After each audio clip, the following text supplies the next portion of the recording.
Здравейте и добре дошли в моя YouTube канал. Казвам се Доника, за тези от вас, които не ме познават. И съм от Варна и живея в Малта от около 5 години. Днешното видео реших да го направя на български. Не знам защо, просто така ми дойде. В принцип, преди съм правила видеа повечето пъти на английски, но днес реших да го направя на български. И искам да ви покажа, че за първи път си поръчах от Shein няколко неща. И исках да видя дали, може би, ще имам заинтересована аудитория. По принцип, този канал е главно с цел направен, за да се говори за мода и всичко свързано с мода, с как се обличам, какво обичам да нося и въобще всякакви такива интересни тематики, може би свързани за живота ми тук в Малта. Преди това живях в Истанбул доста време, може би около 4 години и половина, и съм вече тук в Малта от около 5 години. И да, всъщност днес няма да говоря за това какво правя тук в Малта, с какво се занимавам, а по-скоро ще ви покажа моите покупки. Исках това видео да го направя всъщност много по-рано, обаче много се разболях и не можах и така. И много съм доволна от това, което си поръчах. Не знам дали вие сте си поръчвали от Shein. Ако е така, моля, коментирайте долу в това видео и ми кажете вашите впечатления. Да започваме. Поръчах си няколко жилетки. Аз много обичам да нося жилетки. И всъщност ще ви покажа снимка versus reality. Тоест дали всъщност дрехата среща в реалността това, което очакваш да видиш като покупка. Започваме с първата жилетка. Ето тази. Всъщност може да видите снимката ето тук, как изглеждаше и как е всъщност на живо. Бих казала, че плетивото е доста плътно. Аз харесвам да нося жилетки ужасно много. В Малта в момента е малко по-студено, но по принцип понякога става само за жилетка. И много често си ги стайлвам с различни, примерно, дънки, панталони, с бяло панталонче, с някакво готино розово поло долу или пък с някакъв потник, ако примерно не е толкова студено времето. И примерно тази жилетка на мен адски много ми хареса. Вече не си спомня каква беше цената, пак ви казвам, бях доста болна преди около 2 седмици, не можах да го направя това видео, но тези неща си ги поръчах преди Коледа. Да, следващата жилетка е ето тази. Супер интересни копченца, много готин завършек на жилетката, доволна съм, материята е хубава и е точно както на снимката. Ето тази жилетка е малко по-дълъг вариант, всъщност тя е както на снимката я виждате. Материята е много добре, копченцата са супер, копченцата са много готини, ръкавите са разкроени, въобще много съм доволна от тази жилетка и определено я препоръчвам. Има различни цветове, различни вариации, но на мен тази ми хареса. Ето тази жилетка също е с панделките, е много готина, с розови копченца по средата. И точно така, както на снимката, доволна съм, 10 от 10 определено. И тази жилетка е с панделки, значи трябва да ви кажа, плетивото е много по-добро от това, което е в Кальопе, Зара и всичките други останали масовки. Много съм доволна. Супер добър модел. В общи линии, да, точно така, както на снимката, 10 от 10. И продължаваме с... Да, всеки много готино костюмче. Надявам се да записвам, защото тази камера, не знам защо, обаче започвам да записвам и в един момент, когато спра видеото, виждам, че нищо не е записало и просто е празно. В смисъл няма никой. И всъщност почне ни говорила съм си и приказвала съм си за тази дойде тук. Надявам се в момента да записва. Ако не записва, трябва да го направя наново. Да, следващото нещо, което си поръчах е ето това костюмче. Панталонките са супер готини, цвета е много добър, материята е много добра. Очаквах, че ще бъде прозрачно, не толкова добро, но наистина харесвам и костюмчето много, еластично е и отговаря на номерацията. Цвета малко по-тъмен от това, което беше на снимката, но ми харесва и се го взех за тренировки, защото ще започвам тенис, тъй като вече имам и ракета. Човек трябва да се тренира, трябва да се движи. Аз по принцип не тренирам нищо и това не е добре, защото така ми се застоява кръвта, токсините в тялото и така нататък, трябва да се тренира. Хубаво е да се движи човек. Да, ще започвам тенис, още малко да оздравея и ще започна. Да, това е клина, който го виждате на снимката. Малко по-къс е в глезените, но пък за новия сезон, за лятото е добре. Аз не знам дали споменах, обаче май в началото споменах или не споменах. Бях много болна и затова го снимам това видео сега. И следващото нещо, което ще снимаме са тези две блузки, от които между другото останах малко не много доволна. Тази блузка виждате на екрана как е. Материята прозира ужасно много.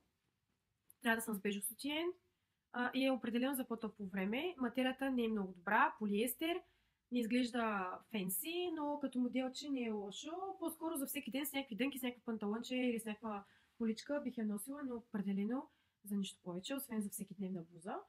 Доста прозира. Аз не обичам прозиращи блузи, чувствам се адски неудобно. Да. И всъщност втората блузка е също от полиестер. Мачка се доста, прозира не много, малко. И да, всъщност това е на снимката. Аз очаквах да е някакъв друг тип материя, но това е материята. Иначе като моделче не е лоша, просто хареса ми разноцветката много. Мога да се нося с дънки, с панталонче, както каза вече с пола. Но или с някакъв колан по средата, между другото си мислех имам такъв лилав колан и мога с лилав колан да се я нося и с някакво клинче или с някаква пола, но материята е много гадна и не е топли, държи студено. На тия двете блузи бих им дала 5 от 5. 5 от 10, извинявам се. Да. И да видим дали записва. Снимах преди малко, забравих да ви покажа, че има и топ. Всъщност то е топ с тези панталонки, което е всъщност летния сет, с клинчето и с фанелката с късия ръкав. Тоест имате, както на снимката, 4 сета, в смисъл 2 сета. Летен и зимен. Може би това ще го отрежа. Да. И всъщност това е лече си поръча, което долу има хастар, което е много добре, защото по принцип повечето яките лечета в днешно време ги продават малко без хастар. В смисъл в днешно време казвам, преди нямаше как да намерите яке без хастар или леки или нещо от този сорт, или сако, обаче вече така доста по-често започват да ги шият в Китай и в Турция понякога без хастар, което на мен лично не ми харесва, защото хастара също държи и топло и придава завършен вид. Така като го съблека сакото без хастар долу, все едно, не знам, не ми стои завършено. Да, това е лично не е лошо. В интерес на истината отдолу не ми харесва това, което е триъгълничето, обаче може да го видите на снимката, изглежда много добре. Стои добре с панталони, с пола и придава готин вид. Може да го носите с поло, с бриска, с къс ръкав, с много неща. Да, поръчах си ето тази блузка, която е с перлички. Честно казвам, материята много ми хареса. Моделчето е много добре изработено. Перличките придават страхотен вид. Ето може да го видите тук на снимката, защото в момента може би не изглежда много добре. Да, последвайте ми, за да видите комбинациите на дрехите. Защото сега ви показвам всъщност как изглеждат, когато съм си ги поръчала, но всъщност ще да правя и шортс в TikTok, в Instagram. Последвайте ми, ще има стайлинг видеа for sure, ако ми харесвате контента. И си поръчах още една блузка, също от полиестер, но моделчето много ми хареса. Сега не го виждате много добре на камерата. Ето го тук модела. Всъщност отзад има, връзва се с... Да, то се вижда на снимката как е. На мен лично много ми хареса. Това е доста интересна изработка и е така леко буфна обуван ръкавче. Това е от към блузки и жилетки. Пижамката, която си поръчах и от която съм изключително доволна, е ето тази. Долнището и горнището обаче няма да ви ги снимам, защото са за пране, тъй като беше много студено и реших да си сложа пижамата, защото нямах какво друго да си сложа в момента, като дълга пижама. Не забравяйте, че живея в Малта и тук е по-топла държава и така студено често не става. Така че аз зимни дрехи и зимни пижами нямам. Това ми е, може би, втората или третата зимна пижама. И всъщност да, това са панталонките. И всъщност имам и горнище. И имам също, и както на снимката виждате, дългата риска с дългото долнище, което е за по-студено време. И съответно получих ето тази сладка турбичка, в която турбичка има ластичка от същия плат. И това е за очите. Много ми хареса, честно казано, даже като коледен подарък е супер яко. Да, просто може да сложите даже и тази турбичка, да сложите вътре пижамката, ако пътувате някъде. Тази пижамка ми излезе някъде около 11 или 12 евро, което в сравнение с цените в Малта на другите магазини е добре. 11-12 евро, може би ще е една разпродажба. Много съм доволна. И то получаваш 2 сета, летен и зимен, което е добре. И тази чанта, която всъщност чанта е от розички и струваше някъде около 7-8 евро. Ужасно много ми хареса. Мисля, че е страшно оригинална.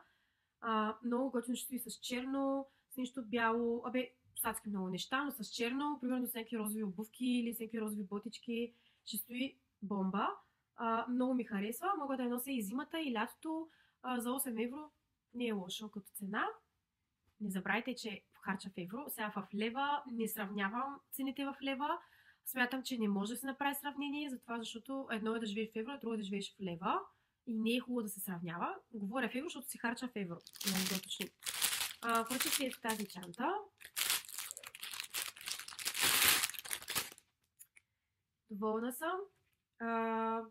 Мисля, че беше някъде около, ако не се лъжа, 7 евро или 8 евро. Мъничка е. Много е мъничка. За изрезане. Но просто адски много ми хареса и много ми допадна. И да, поръчах си ето тази чанта. Въобще не си поръчах 3 чанти. Тази чанта беше на цената също около 7,50. Някъде там. Вътре е много добре. Има една преграда. Доволна съм. Мъничка е, сладка е, компактна е. За тая цена определено парите не изстоят. И си поръчах ето тази чанта. Също. Няма преграда. Да. Има такава мъничка чанчка, в която може да сложите някакви неща. Добре е. Много ми хареса. И си поръчах за коса тези две диадемки. Супер много ми харесаха. Поръчах си ето тази. Тази обаче стои ужасно громадна на косата, на главата. Не мисля, че бих я носила, защото просто ми прави главата като космонавт, буквално. Но, може би... не знам, може би ще се оставя за нещо, но определено много ми е громадна. Тия обаче определено да. Аз такива диадемки много нося за коса.